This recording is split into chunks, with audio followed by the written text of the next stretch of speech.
Работата на историската комисија меѓу Македонија и Бугарија е блокирана. Вака првиот човек на бугарскиот тим во комисијата, Ангел Димитров, ја оцени работата на мешовитата историска комисија меѓу двете земји, велејќи дека таа по 8 години работа не стигнала до никаде.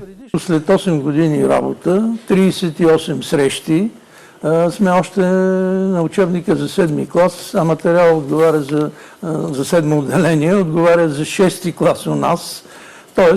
в 11 век.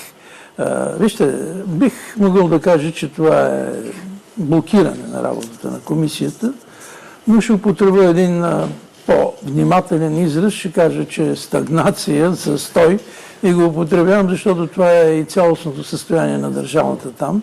Запрашан дали има смисол да се одржуваат средби на комисијата со оглед дека со тоа се официализира нешто што нема поместување, Димитров вели дека токму таа е алиби за многу сложени односи меѓу двете земји, бидејќи формалната дејност на комисијата покажува дека се уште постои желба нешто да се работи. Димитров во интервју за Бугарската национална телевизија го става под знак прашалник и самиот договор за добрососедство, бидејќи како што вели, ако единствената комисија создадена со договорот, како единствената форма на негово исполнување нема резултати, го покажува односот кон самиот договор.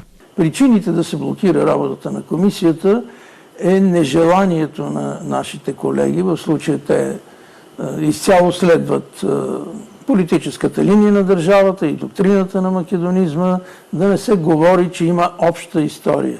Смената на тимот од македонска страна според него не смигло ништо во работата на комисијата, односно дека и тие, како и нивните претходници, ја запрели дискусијата на темата Охридска архиепископија со барање да нема ниту минимално поместување дека Охридската архиепископија е продолжение на бугарската патриаршија. Димитров при тоа наведува дека се уште не се подпишани записници од претходниот состав на комисијата и оти сега работат на тоа, бидејќи без записници целата работа на комисијата виси во воздух. Тој побарал од македонските колеги да одржат онлайн средба во потесен состав само за записниците со оглед дека 7 од нив не се подпишани за да се надмине тој проблем. Следната редовна средба на комисијата треба да се одржи до средината на декември во Софија.